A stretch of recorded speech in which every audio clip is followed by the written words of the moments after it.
The Real McCoys, starring Walter Brennan, created by Irving Pincus. Want you to meet the family known as the Real McCoys. That's Grandpappy Amos, the head of the clan. He roars like a lion, but he's gentle as a lamb. And now here's Luke, who beams with joy since he may take Miss Luke McCoy. From West Virginia they came to stay in sunny California. Old Grandpappy Amos and the girls and the boys of the family known as the Real McCoys. Hello? Yes, it is. Oh, thank you very much. Hello? Hello, Mama? It's my mother. How are you, Mama? Okay, not so loud. Yes, Lou. It's long distance. Hello? Hello, Mama. Mama, is everybody all right? What?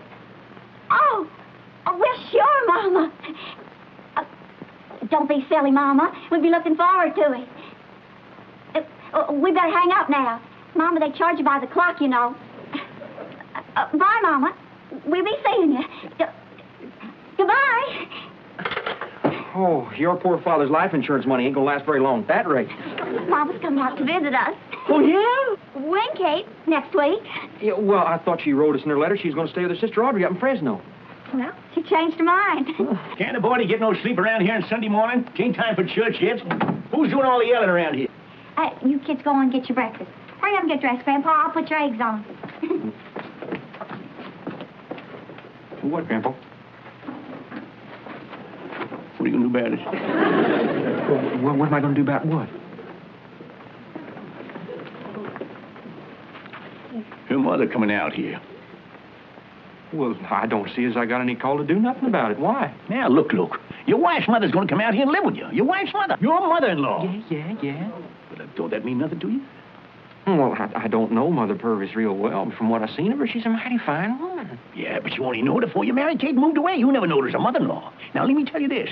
Mother-in-laws are just born to make trouble. It's the nature of the beast. That's a lot of hogwash. Come on, let's eat breakfast. Wait a minute. This is a whole lot more important than eating. Now, you listen to me. Been listening to you. Well, you listen some more, and you soak up the wisdom of old age. I'm a pouring at you. With an open mind? Yeah, she's wide open. You start pouring it on me, and I'll soak her up. Now, Luke, when I look at you, I see my grandson. When you strike, hogwash. Hogwash, is it? Well, I tried to warn you, but you're too pig-headed to listen. My eggs is getting cold. Pitiful. Just pitiful.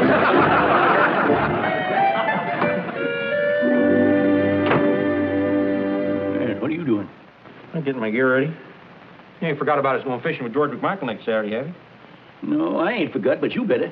You don't think Kate's gonna leave you go traipsing off on a fishing trip for a couple of days while her mother's here, do you? Oh, great balls of fire, Grandpa. Will you stop trying to make trouble? Make trouble? Why, the trouble's already made. All I'm trying to do is get you to lift them lids so your eyeballs can see what's going on around here. Well, both my eyeballs is wide open, Grandpa, and I can't see myself not going fishing just because Mother Purvis is coming. And I can't see Kate asking me not to go. All right. That's all I'm going to say. I ain't going to say no more. Just trying to help, that's all. That's good. All Paul Revere done was to wake up the people. He couldn't keep them from going back to sleep again. All right, you had your midnight ride. Now, would you stop flogging your horses? Flogging what horse? Oh, it's nothing, Sugar Babe. Luke, has Grandpa been working out in the fields without his hat on again? Sugar Babe, sit down. I want to have a little talk with you. How long's this mother of yours plan on being here? Luke McCoy, what do you mean by this mother of mine? You signed yet, Luke? No, not yet, Grandpa. Maybe she missed her train. Oh, no such luck. You know, it sure done my heart good the way you stood up to Kate and told her she had to go all by herself down the station and pick her mother up. You know what she looked like? What? Just like a real McCoy. Yeah, well, I'm an easygoing fella, Grandpa, but no mother-in-law is going to push me around. You know, it takes quite a while to get a fire going under that boiler of yours, but after you do, you sure get up steam awful fast. You better keep it up, too. You're going to need it. Well, I ain't looking for no trouble, Grandpa, but if she starts it, I'm going to be ready for it. Yeah, I can hear her now. What are you making my darling daughter work so hard for? Is this the best house you could find for her to live in? And look at her little baby hands. I bet you don't even help her with the washing. Here they come. Oh.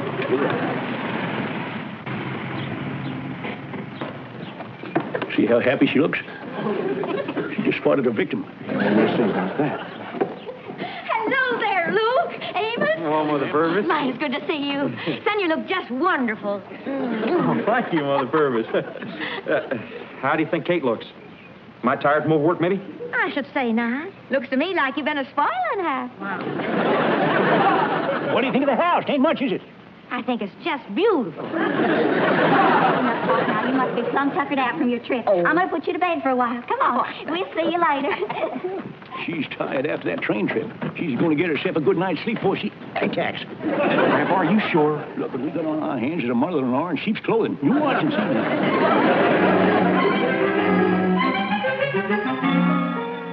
All right, you two go on. Get ready for school.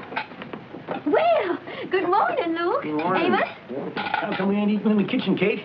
Well, Mama thought that maybe... I thought that this would be a much pleasanter room for you men to eat in. Makes your meal more enjoyable. How many flapjacks do you figure you can eat, Luke? Well, I've been known to put away an even dozen, Mother Purvis. Luke, don't be such a hog. Leave him alone, Kate. He knows what he wants, and it's your job to give it to him.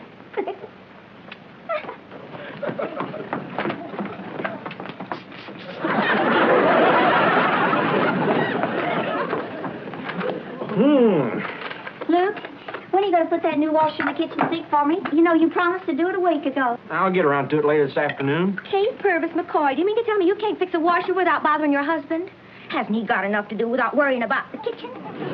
Mama, he promised, and... No, it's all right, Mother Purvis. You see, It's not all right. Looks to me like my daughter needs a few lessons in how to be a wife. Kids, get your books. I'll drive you to school. Such a pleasure to see a man with a good appetite. Oh, Luke, do you remember that veal pie I used to make you? Would you like some tonight? Luke doesn't seem to like veal pie anymore, Mama. veal pie. And nobody makes it like you do. Then I'll go with Kate and get some veal while we're in town. Well, I guess we may as well do all the shopping while we're at it. We'll be back in an hour or so. Come on, kids. Hurry up. We'll be late. Hurry up. Bye. Bye. Bye. Mama. Come on, Mama.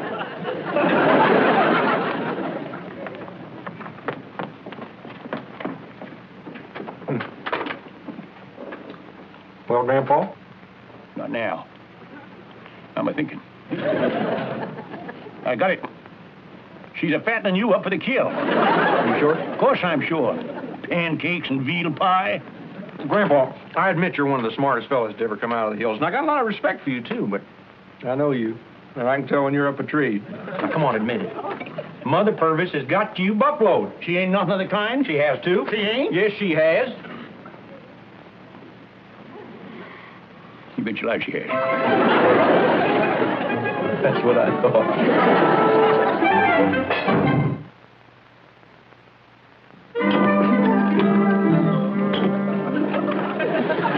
Something been bothering you? Already read the paper. Well, then just sit down and take your shoes off while I give this wife of yours a little lecture on her wifely duties. Kate? What's got into her? I don't know, but I better go see. Oh, Mother Purvis, maybe you better stay here.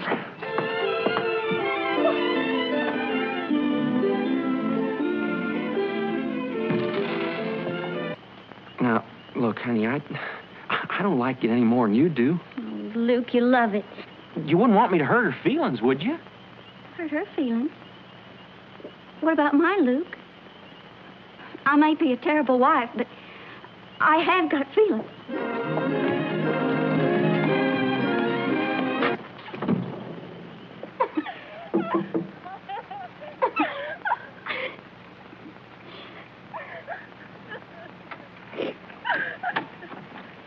Kate McCoy, you stop that crying. You hear me? Stop it right now. Ain't there enough sorrowful things in the world to shed tears over without you bawling like a baby over nothing? I'm ashamed of you. If you don't stop, I'll lay you across my knee and wail the daylights out of you.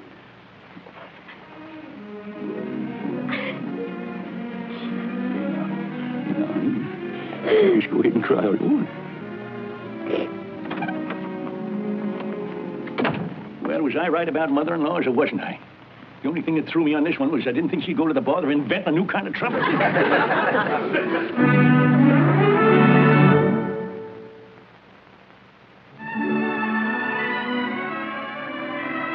Hey, Grandpa, I still think I ought to be the one to ask her to leave. After all, she's my mother-in-law. Yeah, maybe so, but I'm still the head of the house, you know. Inside, she might talk you out of it. Well, now, make sure she don't talk you out of it. Oh, I'm a gentleman as far as women goes, but I got my tough side, too. Yeah, well, don't be too tough on her. I mean, you can't just ask a woman to pack up her bag and leave. Oh, no. I won't be nothing. I'll kind of sneak up on her. Yeah. You go ahead, then. Go on.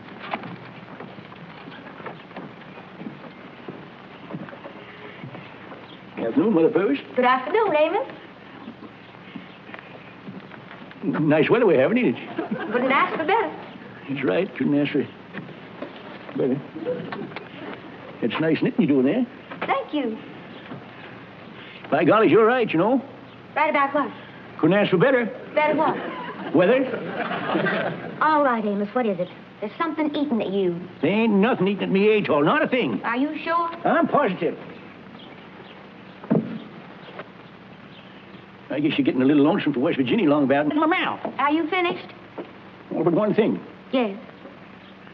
When are you fixing to leave? That's better. Well, I'm sorry to put it that way, but you wouldn't leave me be sneaky about it. It's all right, Amos. Now, you're a fine woman, Mother Purvis, as mother-in-laws goes, but young married folks like Luke and Kate, they need a lot of leaving alone. And it's up to us older folks to see if they get it. Why, I say to myself, I shouldn't ought to be around here. No, Amos, you belong here. You fit. I don't. I just been making Kate unhappy. I guess I'm just an old fool. Now, don't you go to bawling. I can't stand two weepers in one day. You're an honest man, Amos, so I'll be honest with you. The reason I came here and the reason I can't leave is because I've got no place else to go. Why not? I sold my house. What'd you do that for? I was lonely. My sister Audrey invited me to live with her in Fresno. Well, don't you think you'd be happier up there? I had a fight with Audrey over the phone. She's kind of set in her ways, and I guess I'm set in mine. Does she know you sold the house? No, nobody knows that except you. And if you dare to say anything, I'll tear you into shreds and knit you into a sweater. I don't want to tangle no wildcat like you. One thing I want to ask you. Why are you always making a fuss over Luke and taking his side against your own daughter? Because I wanted to make myself welcome here, and I thought that was the way to do it. I forgot about Kate's feelings. I guess I'm just stupid. Now, I warned you one more tear, and you're sitting here all by yourself. Don't worry, I won't cry. All right. Now that you know your mistake, why, just don't do it no more. No, what you said is right. They need leaving alone. I don't belong here in this house. In fact, I don't know where I do belong.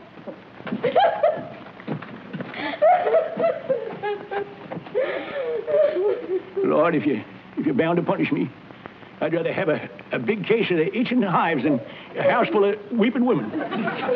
If it's all the same to you, amen.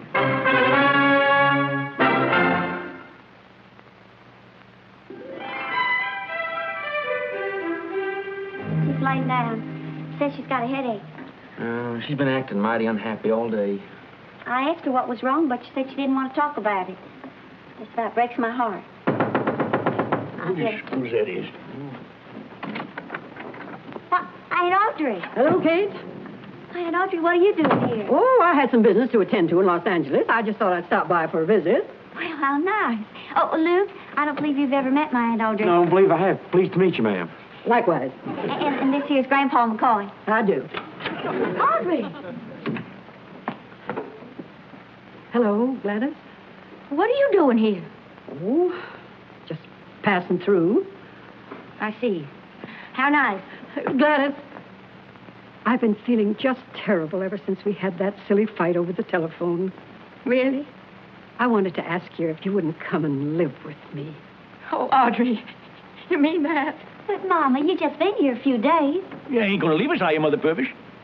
You see something? Just when we was getting along so good? It's mighty sweet of you children. But I need her more than you do. Oh, Audrey.